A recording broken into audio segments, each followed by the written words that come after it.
First of all, all the believers only have one problem. Only one problem. I'm telling you, if you take care of this one problem, every other problem is taken care of. सारे विश्वासियों की एक ही दिक्कत है, अगर आप इस एक दिक्कत को ठीक कर लेंगे बाकी सारी दिक्कतें ठीक हो जाएंगी. The government is not your problem. सरकार आपकी दिक्कत नहीं है. Your mom and dad is not your problem. आपके मम्मी पापा आपकी दिक्कत नहीं है. You were not born in US is not your problem. आप यूएस में पैदा नहीं हुए, आपकी दिक्कत नहीं है. The skin of your color, the school that you studied in is not your problem. आपका क्या रंग है, किस स्कूल में पढ़ाई की, वो सब आपकी दिक्कत नहीं है. Your personality is not your problem. आपका your height is not your problem. The way you look is not your problem. You only have one problem, that you don't believe. आपकी पर्सनालिटी आपकी दिक्कत नहीं है, आप कैसे दिखते हो वो दिक्कत नहीं है, बस एक ही दिक्कत है कि आप मानते नहीं हो. You don't believe. आप मानते नहीं. Come on. हम तो मानते हैं. You'll say, आप मानते हो कि आप मानते हो, मगर आप नहीं मानते हो. You think you believe but you don't believe. Amen. There's only one thing that Jesus struggled with people. He said, seeing they don't see and hearing they don't hear. यही दिक्कत थी जो यीशु जिसको झेल रहे थे, वो लोग कहते देखते हुए नहीं देखेंगे, सुनते हुए नहीं सुनते. We don't believe. You know what we believe? We believe. But you know what we believe? We believe what we see with our natural eyes and what we hear with our ears. We don't believe what God says in His Word. हम मानते तो हैं, लेकिन हम वो मानते हैं जो अपनी आंखों से देख सकते हैं, जो अपने कानों से सुन सकते हैं, लेकिन जो वचन कहता है वो नहीं मानते. And because church is filled with carnal believers, that's why we ask for signs. God, give me a sign. Sign. और क्योंकि चर्च भरा हुआ है ऐसे विश्वासियों से जो अपनी ज्ञान इंद्रियों के भरोसे चलते हैं, इसलिए परमेश्वर से हम चिन्ह मांगते हैं. प्रभु एक चिन्ह दे दो, मुझे एक साइन दे दो. Lord, give me one sign. प्रभु एक साइन दे दो बस. God is not going to give you any more sign. He gave you the biggest sign 2000 years ago when He sent His Son to die on the cross for you. That's the only sign you're going to get. प्रभु आपको और कोई चिन्ह नहीं देने वाला. वो एक चिन्ह, सबसे बड़ा चिन्ह आपको 2000 साल पहले दे चुका है, जब अपने बेटे को उसने भेज दिया आपके लिए क्रूस पर मरने के लिए. Don't be led by sign. Be led by the Holy Spirit. चिन्हों के द्वारा ना चलाए जाएं, पवित्र आत्मा के द्वारा चलें. I mean, I can tell you some counseling session. I don't do it now, okay? I'm just telling you there. I don't do counseling. मैं काउंसलिंग नहीं करता हूँ, सीधे बता रहा हूँ. I teach the word and that does the counseling. मैं वचन सिखाता हूँ, उससे काउंसलिंग हो जाती है. Okay, but this guy came to me and he said, Pastor, I want to tell you something. I told the Lord, I want to marry somebody, and if she comes wearing a green sari or something that He put a condition, she's going to be my wife. And here she comes wearing the exact green sari with all the patterns that He said. And he said, got married. And today they beat each other. And he's like, what's the problem? Why did God do that with me? एक भाई आए और उन्होंने कहा कि मैं एक लड़की है जिससे शादी करना चाहता हूँ, अगर वो ये रंग की साड़ी, हरे रंग की साड़ी ऐसे पैटर्न की पहन के आएगी तो मैं उससे शादी को, वही लड़की होगी. और वो लड़की वही रंग की साड़ी पहन के आई, वही पैटर्न के साथ उनकी शादी हो गई, वो एक दूसरे को मारते हैं. दिक्कत कहाँ पे है? Why did God do that for me? परमेश्वर ने मेरे साथ. It was God who told me to marry that girl. परमेश्वर ने मुझसे कहा था उससे शादी करने. I said, no brother, it was not God, it was you. मैंने कहा नहीं, परमेश्वर ने नहीं कहा था, तुमने कहा था. He said, but उसने कहा लेकिन she came wearing green sari. वो तो हरी साड़ी पहन के आई थी. I said, did God tell you you will marry a girl wearing green sari? I said, you put the condition. मैंने कहा था क्या परमेश्वर ने कहा था कि तुम उस लड़की से शादी करना? नहीं, तुमने कहा था. We're not led by signs. हम If you want to be led by signs, the enemy can deceive you very easily. हम चिन्हों के द्वारा नहीं जीते. अगर आप चिन्हों के द्वारा जीना चाहते हैं तो दुश्मन बड़ी आसानी से धोखा देगा आपको. People in the Old Testament used to put fleeces because they did not have the Holy Spirit. पुरानी वाचा में लोग शर्तें रखते थे परमेश्वर के सामने क्योंकि उनके पास पवित्र आत्मा नहीं था. Don't be a Gideon. गिdeon की तरह मत करें. Oh, okay God, okay, I'll go. Here's some cotton, make it wet. यहाँ पर कुछ रुई है, पहले उसको गीला कर दो प्रभु. Then I'll believe it's you talking to me. तो अब मैं मान लूंगा कि आप मुझसे बात कर रहे हो. Praise God, we have the written word. प्रभु को धन्यवाद, हमारे पास लिखित वचन है. So you don't have to make anything wet or dry. Just believe what is written. कुछ गीला या सूखा करने की जरूरत नहीं है, जो लिखा है वो मान लो. One guy told me, he said, I will come to church when Jesus comes to my house and tells me to come to church. एक व्यक्ति ने मुझसे कहा कि मैं चर्च तब आऊंगा जब यीशु मसीह मेरे कमरे में आके मुझसे कहेंगे चर्च जाओ. I was like, wow. मैं कहा वाह. कहना तो मैं बहुत कुछ चाहता था मगर मैं रुक गया. I wanted to say a lot of things but I did not. Because the Bible says if you argue with fools they will come back to आपको फाड़ खाने के लिए आएंगे. So just say. बाइबल कहती है मूर्खों से बहस करोगे तो तुम्हें फाड़ खाने के लिए आएंगे.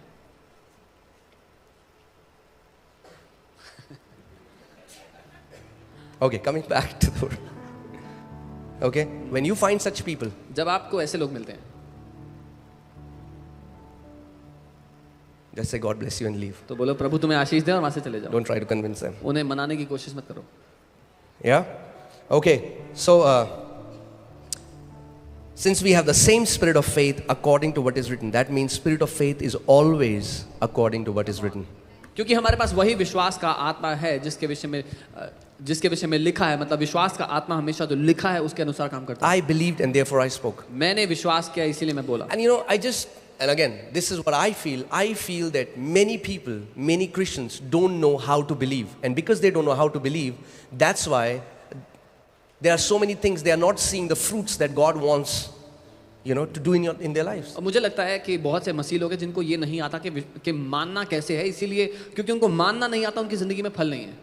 So what they think is that it's mentally saying, yes, I believe, I agree to this fact. उनको लगता है कि दिमाग से हामी भरना है कि हाँ मैं ये मानता हूँ, मैं इसके साथ सहमत हूँ। But if you see this word believe in Greek, it means to become one with what you believe. लेकिन अगर आप यूनानी में इस शब्द को देखेंगे तो मानने का मतलब हुआ जो आप कहते हो कि आप मानते हो उसके साथ एक हो जाना। You become one with the answer. You become absolutely convinced that this is true without seeking an evidence. उस बात के साथ पूरी तरह से सहमत हो जाना कि ये सच है बिना कोई सबूत मांगे हुए। Okay, let's come back and let's think about a sickness. For example, somebody got a doctor's report and the report says you have this sickness and you will die in 6 months. मान लीजिए किसी को doctor की report मिली कि तुम्हें ये बीमारी है और 6 महीने में मर जाओगे। Okay, but if he really believes, लेकिन अगर वो सच में मानता हो that by the stripes of Lord Jesus Christ कि यीशु के कोड़े खाने he is से healed, वो चंगा हो चुका है, tell me what kind of confession will he do? तो मुझे बताओ उसके मुंह से कैसे अंगीकार निकलेंगे? He will confess what he believes. जो वो मानता है वो But if वही he still बोलेगा। goes to people and says, man, I 6 months. पर अगर वो लोगों के पास So maybe जाके this is the last dinner we are going for. कि शायद हम आखिरी बार डिनर कर रहे हैं, 6 महीने बोले डॉक्टर ने, He believes. आपको लगता है वो मानता है? From here he think he believes. यहाँ से उसको लगता है वो मानता है, But the heart is still full of doubt and fear. पर दिल अभी भी संदेह से और डर से भरा है। So this person has to learn to labor with God. तो इस- And the Bible says labor to enter into the rest. तो इस व्यक्ति को परिश्रम करना है और बाइबल कहती है परिश्रम करो विश्राम में प्रवेश करने के लिए। And how do you enter the rest? We who have believed have entered the rest. हम विश्राम में कैसे प्रवेश करते हैं? बाइबल कहती है हम जिसने मान लिया हमने विश्राम में प्रवेश कर लिया है। Are you guys with me? We who believe. हमने जिसने मान What लिया, is the sign of believing that you are believing God in any area? You will be in rest in that area. क्या सबूत है कि आपने मान लिया है परमेश्वर को किसी क्षेत्र के बारे में, किसी बात के लिए, उस क्षेत्र में आप विश्राम में होगे। Bible says do not give place to Satan. Do you know how you give him place? Bible कहती है शैतान को जगह मत दो। आप जानते हैं शैतान को आप जगह कैसे देते हैं? You give him place when you don't cast your cares upon the Lord. आप तब शैतान को जगह देते हैं जब अपनी चिंताएं आप परमेश्वर पर नहीं डाल देते। You become a perfect prey for him. आप उसके लिए एक आसान शिकार बन जाते हैं। Amen. So we have to learn. If you take care of your believing, अगर आप अपने मानने को ठीक कर लोगे, and because I'm a teacher by heart, so I'm going to make it very simple, okay? और क्योंकि मैं दिल से एक शिक्षक हूं, मैं बहुत आसान बना दूंगा। The only people who will not get this message in this place are theologians. एकमात्र वही लोग हैं जिनको ये संदेश नहीं समझ में आएगा जो बड़े ज्ञानी हैं। If you have a childlike heart, अगर आपका दिल बच्चे जैसा है you're going to get it, तो आप समझ जाएंगे। right? So what is this only thing? Believing, क्या है वो एकमात्र चीज? मानना। right? ठीक है, Believing. मानना। Now, how do we believe? हम कैसे मानते हैं? I wish I would write a book, How Do You Believe? Practical steps. काश मैं इस पर किताब लिख सकता कि आप कैसे मानते हैं। Amen. Practical steps. Okay, so Romans 10:8. रोमी 10:8। Romans 10:8. रोमी 10 उसका 8।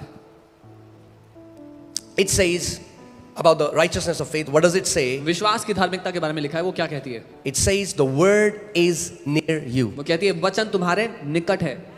The word is near you. वो वचन तुम्हारे निकट है। That means faith will always lead you to the word. इसका मतलब विश्वास हमेशा आपको वचन के करीब ले जाएगा। Oh God, O Prabhu ji, give me a sign. मुझे चिन्ह दे दो।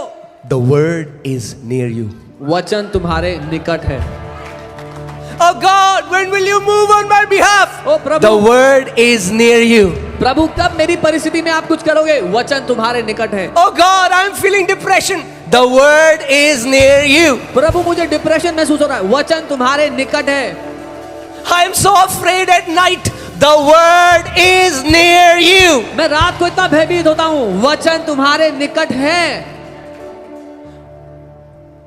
Put all the permutation and combination and you can have a 1 billion questions, but the answer is from God. The word is near you. जितनी भी परिस्थितियां हैं उन सब को सवाल में उठाकर परमेश्वर के सामने ले आओ, उसका एक ही जवाब है, वचन तुम्हारे निकट है। Amen. and you will pass with flying colors because you know the answer. और आप अच्छे मार्क्स के साथ पास हो गए क्योंकि आपको उत्तर पता है. No matter what your question, come on, tell your neighbor. Say, सवाल neighbor, कुछ भी whatever क्यों the ना हो. question is, बोलो पड़ोसी, सवाल कुछ भी क्यों ना हो, the answer is the word. उसका उत्तर वचन में है. Don't seek your answer outside of word. Don't seek it in a feeling, in a goosebump, in yeah, you get it. वचन के बाहर अपना उत्तर ना ढूंढे, किसी भावना में, रोंगटे खड़े होने में, इस सब में नहीं. The word is near you. वचन तुम्हारे निकट है. Come on, say it again to your neighbor. Say, अपने neighbor, पड़ोसी को, prophesy पड़ोसी- to them. Say, the word is near you. उनसे भविष्यवाणी करो, वचन तुम्हारे निकट है. Okay? It's not near you when you carry the Bible. आपके निकट तब नहीं है जब आप बाइबल उठा के घूम रहे हो. My Bible is the thickest, the most shiniest, the best quality leather from America. मेरी बाइबल सबसे मोटी है, सबसे शाइन कर रही है, सबसे अच्छा लेदर इसका अमेरिका से.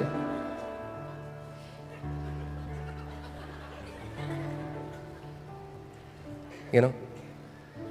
Worldly people flaunt their cars, religious people flaunt their Bibles. दुनिया के लोग अपनी गाड़ी See शो my ऑफ करते Bible. हैं, मसीह के लोग, Hallelujah. धार्मिक लोग अपनी बाइबल शो ऑफ करते हैं. They say, where's your Bible? कहाँ है तुम्हारी Bible? Don't read the Bible on the phone. Bible phone पे मत पढ़ो, Have a physical Bible. एक शारीरिक बाइबल होनी चाहिए. Yeah, it's good, have a physical अच्छी Bible. बात है शारीरिक बाइबल हो, Praise God. प्रभु को धन्यवाद हो. Have a physical Bible. शारीरिक बाइबल हो आपके पास. But physical don't Bible. keep the word locked inside those leather pages. लेकिन Put it in your heart. वचनों को उस पन्नों में लॉक्ड मत रहने दो, अपने दिल में डाल दो. Hear this. सुनिए, The goal was never to read the word. The intent is always to become the word. उद्देश्य कभी भी वचन को पढ़ना नहीं है, उद्देश्य वचन बन जाना है, उसके साथ एक हो It's जाना है. not about what you have heard, it's about have you become what you have heard, because whatever you keep hearing, you are going to become that. आपने क्या सुना है ये महत्वपूर्ण नहीं है, लेकिन जो आपने सुना क्या आप उसके साथ एक हो चुके हैं, क्योंकि जो कुछ आप सुनेंगे उसमें आप एक हो जाएंगे. In the New Testament, we are called to be the living epistle. That means we are called to be Bibles. नई वाचा में हम जीवित पत्रियां होने के लिए बुलाए गए, मतलब हम बाइबल बनने के लिए बुलाए गए हैं. That means people can read you and say, I believe in Jesus. इसका मतलब लोग आपको पढ़ें और कहें मैं यीशु को मानता हूं. That means they can read you and say, I know that Jesus is a healer. I read it in you. वो आपको पढ़ें और कहें मैं जानता हूं यीशु चंगा करता है, मैंने आप में पढ़ लिया है. Amen. आमीन. You are supposed to be the living epistles of Christ. आपको मसीह की जीवित पत्रियां होना है. Amen. Coming back to that scripture, the word is near you. वचन तुम्हारे निकट है. What is God saying? परमेश्वर क्या कह रहे हैं? The Spirit will always lead you to the Word, and the Word will always lead you to the Spirit. आत्मा हमेशा आपको वचन की ओर ले आएगा और वचन हमेशा आपको आत्मा की ओर ले जाएगा. And God will always say, और परमेश्वर the हमेशा Word is near you. वचन तुम्हारे निकट है. The Word is near you. वचन तुम्हारे निकट है.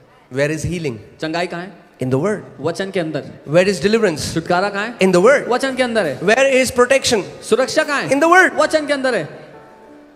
Everything that you need is in the Word. जो कुछ आपको चाहिए वचन के अंदर ही है. But people are seeking God outside of the Word. People are seeking a feeling. लेकिन लोग परमेश्वर को ढूंढ रहे हैं वचन के बाहर, वो एक भावना ढूंढ रहे हैं.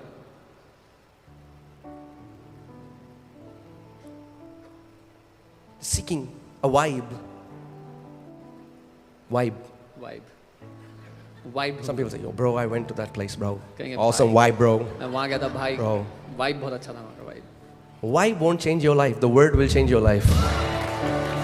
वाइब से आपकी जिंदगी नहीं बदलेगी, वचन से बदलेगी. When somebody gets information that they have this sickness and doctor gives a bad report, सारी vibe निकल जाती है हर जगह से. That is the time when Word will give you strength to fight every battle with the enemy and walk victorious. जब किसी व्यक्ति को एक खबर मिलती है कि उनको कोई बीमारी है तो they all the vibe leaves them. वो समय है जब वचन उनको बल देता है लड़ाई करने का और जयवंत होने का. Amen. So the Word is near you, वचन आपके निकट है, in your mouth आपके and in मुंह your में है. heart. So are you ready? और आपके दिल में है. Very easy revelation. बहुत आसान प्रकाशन है. The Word is near you, वचन आपके निकट है, in your mouth आपके मुंह में है and in your और heart. आपके दिल में है. That means इसका मतलब before it can go to your heart, इससे पहले कि वो आपके दिल में जाए, it has to come out of your mouth. वचन को आपके मुंह से निकलना पड़ेगा. Why? Because क्यों? when you speak, क्योंकि जब आप बोलोगे, you hear.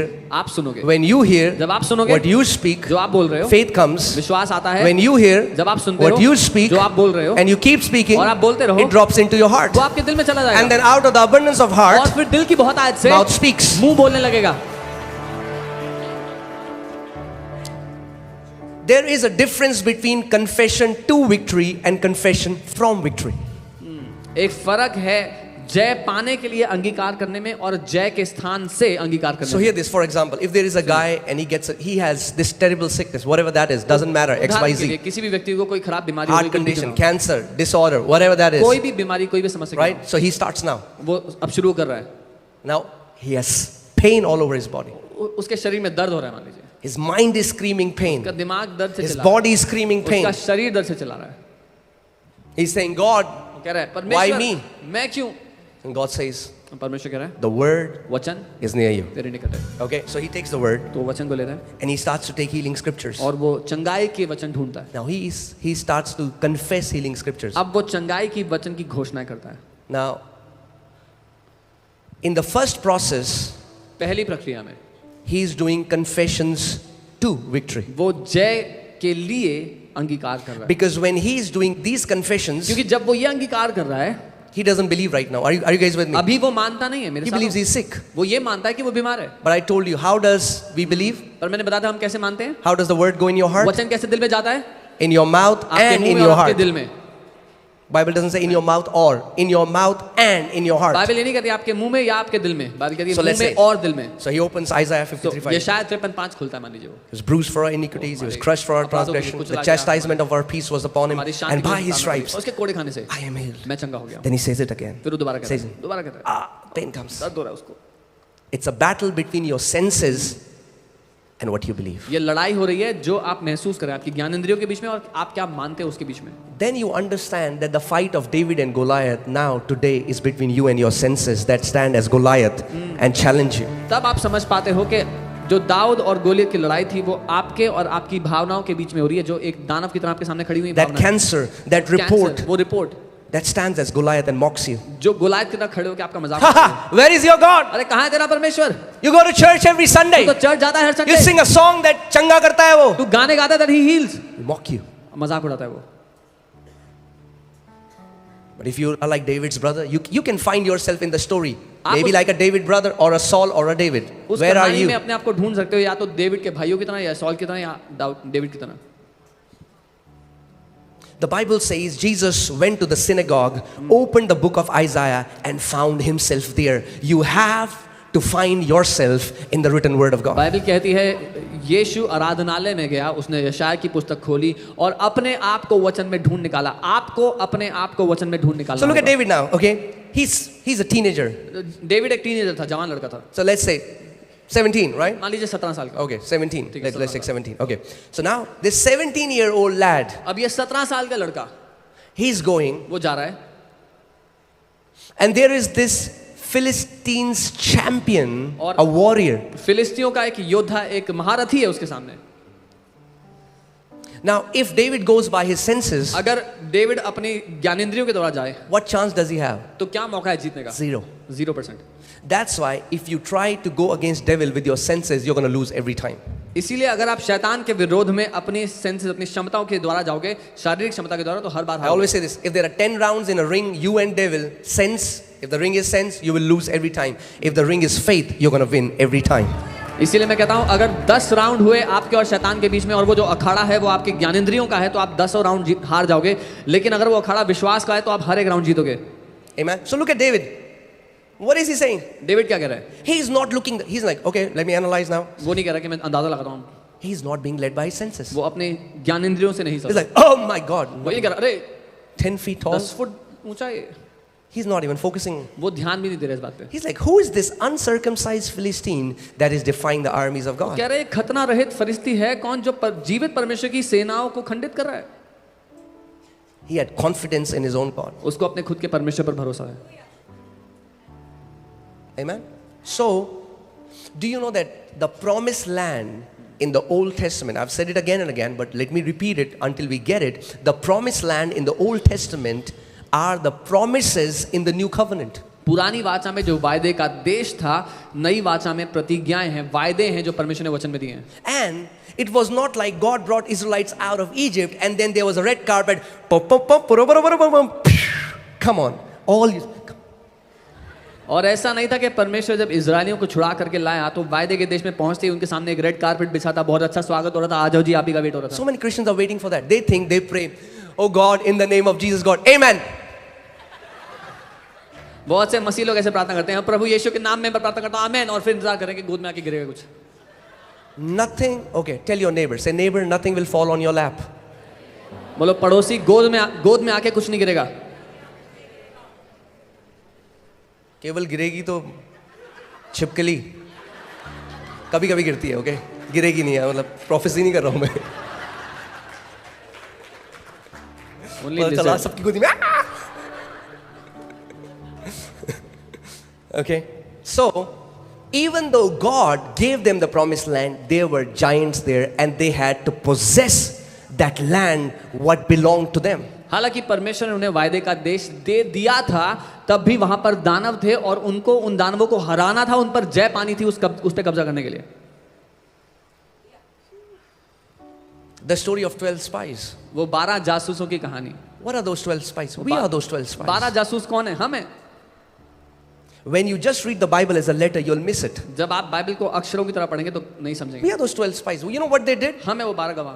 How do we act like those 12 spies now? हम कैसे उनकी तरह जीते हैं पता है? They saw the height of those giants. उन्होंने दानवों की ऊंचाई देखी, कद काठी देखी. You go to Google, आप गूगल पे जाते हैं, there is no cure of that sickness. अरे इस बीमारी का तो कोई इलाज ही नहीं है. Oh, sometimes, I've told you so many times, but sometimes when people come and they say, okay, I have this sickness, Pastor, can you pray? मैं बताया I say in the कई name, Pastor, let me first tell you, let me put some unbelief, my unbelief inside you. मैंने बताया कई बार लोग आते हैं प्रार्थना करने के लिए, पास्टर मेरे लिए प्रार्थना कर दो, हम प्रार्थना करते हैं. रुको पास्टर बताने तो दो, मेरे अंदर अविश्वास है, आपके अंदर Pastor, भी डाल it's देता हूं. cancer. I'm praying. No, बोले cancer. Pastor, doctors are saying there is no. Why are you Doctor putting कह रहे your हैं, unbelief in me? अपना अविश्वास मेरे अंदर क्यों डाल रहे हो? If you believe that it's incurable, why have you come to church? अगर आप ये मानते ही हो कि ये बीमारी ला दे तो चर्च में क्यों आए हो? If you believe that Jesus can cure it, then shut up अगर आप मानते हो कि यीशु उसको ठीक कर देता है तो मुंह बंद करो फिर and receive the prayer. और प्रार्थना ग्रहण करो. Amen? Amen. It doesn't matter. फर्क नहीं पड़ता. It doesn't matter. फर्क नहीं पड़ता. How big the giant is doesn't matter. दानव कितना बड़ा है फर्क नहीं पड़ता. If you will look at the height of giant, अगर आप दानव की ऊंचाई देखने you बैठ will गए never be able to possess what belongs to you. तो जो आपका है कभी कब्जा नहीं करोगे उस पे. Switch off your reasoning and just believe what God says. अपनी तर्क वितर्क को बंद कर दो और जो परमेश्वर कहता है वो मान लो. Amen?